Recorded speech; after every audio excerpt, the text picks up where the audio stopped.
On est dans le granit chez nous et c'est pas facile de creuser, il y a peu de caves enterrées. Tu vois, c'est des semi-enterrés. On n'a pas les caves à 6 mètres comme chez vous, quoi. Ouais.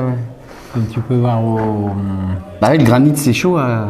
Et puis, ouais, il faut te taper, ouais. Comme tu peux voir en Loire ou à Bourgueil. Chez les calots. Ouais. C'est des trucs, nous, tu me scotches quand je vois ça. Bah là, on est dans la cave du domaine... Des Palais. De Yann Palais qui nous a reçus aujourd'hui.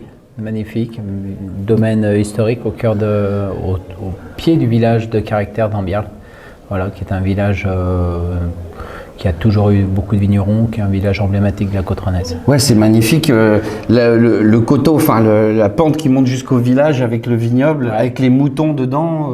Il appelle ça le carré des prieurs, qui est très chouette parce qu'il y a un ancien presbytère ici.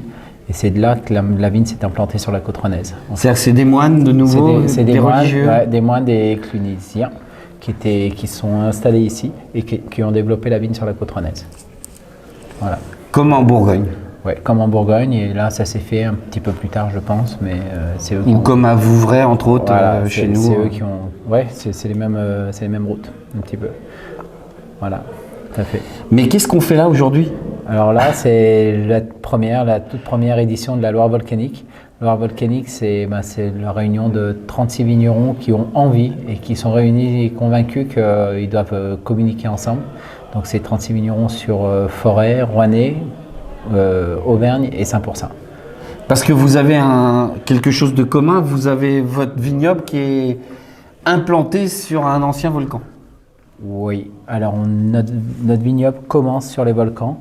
En fait, on est des vignobles de Loire et notre particularité en Loire, c'est qu'on est sur un climat continental, on est en altitude, on est essentiellement sur des granites et du volcanique et on est sur des structures à petite taille, des structures en altitude, un peu un vignoble de moyenne montagne sur lequel on fait des vins sur la fraîcheur. C'est ce que j'allais dire, on boit de la fraîcheur. Et le fort point commun, c'est le gamay. C'est que tous les vignobles ont du gamay ici. Alors il est divers, gamay à Saint-Pourçain qui est souvent assemblé au pinot par tradition.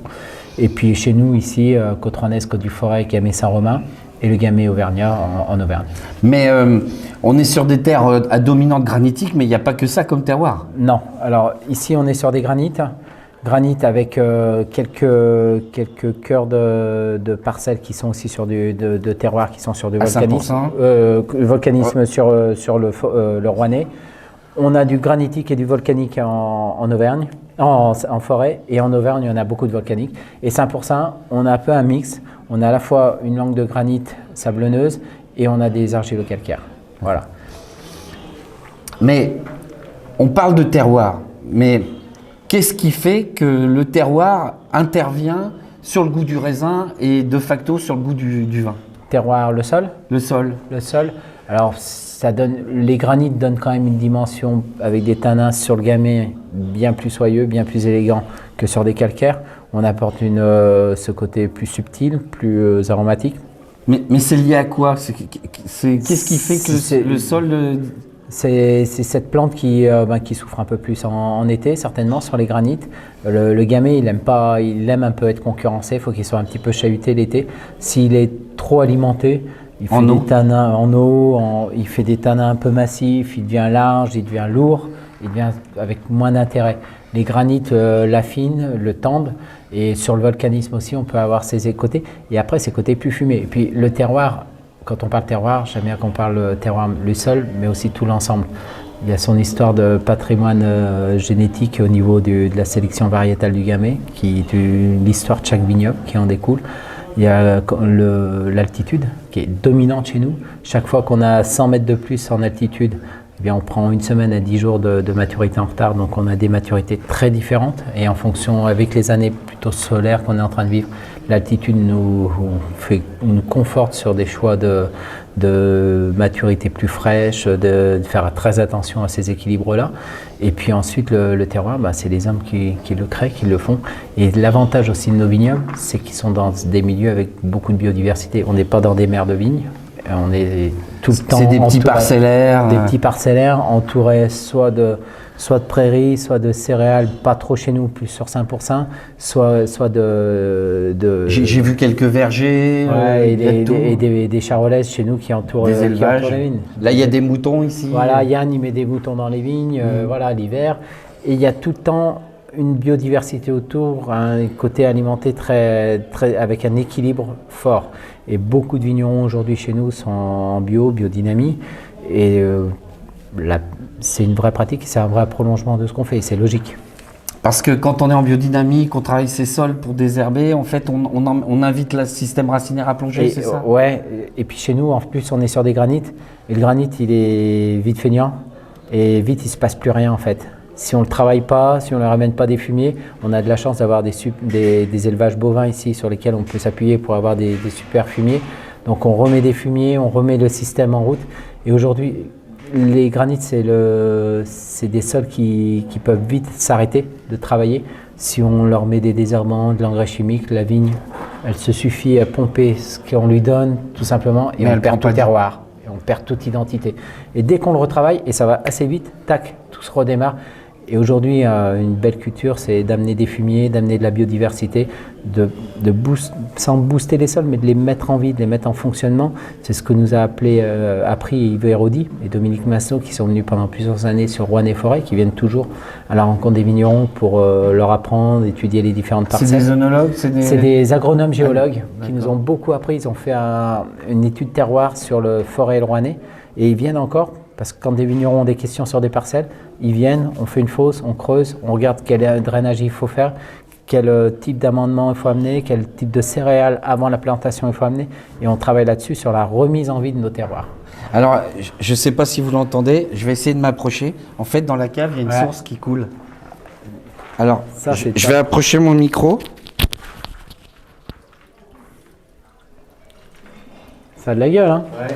Donc voilà, on sent les sols vivre ici. Voilà, et il y a peu de caves aussi humides que celle de Yann. Chez nous, les caves sont un tout petit peu trop sèches des fois, et celle de Yann, elle est chouette parce qu'il y a une vraie humidité. Donc pour les élevages, excessive, mais pour les élevages, elle est chouette.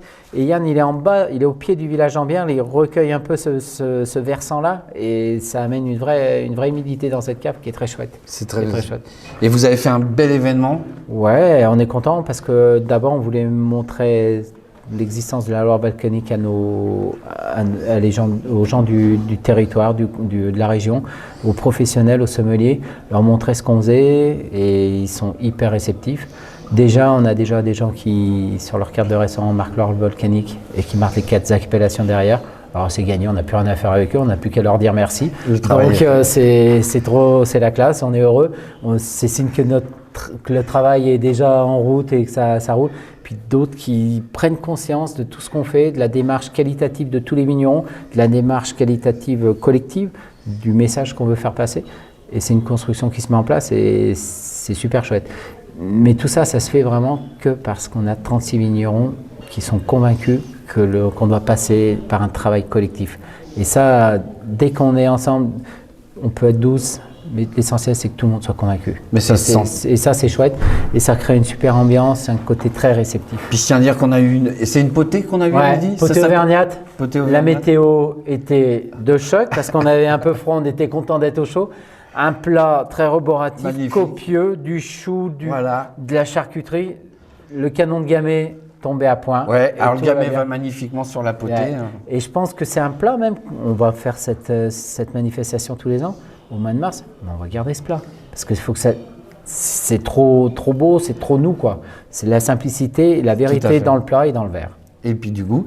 Et puis après, un magnifique fromage qui est local. Oui. Ouais, la fourme de Montbrison, qui est très chouette, qui a une vraie authenticité, et des Saint-Nectaire aussi d'Auvergne. Et qui allait très très bien sur un tressaillier que j'ai bu. Avec des beaux blancs sur le tressaillier. Magnifique. Ça marche très bien. Très bien. Voilà. Et Saint-Nectaire plutôt sur les gamay à ce moment-là. Tout à fait. Chacun. On est un peu comme à Sancerre, le Chavignol local, qui va très bien avec Il y a toujours une histoire, il y a toujours un lien. Voilà. Il n'y a pas à chier.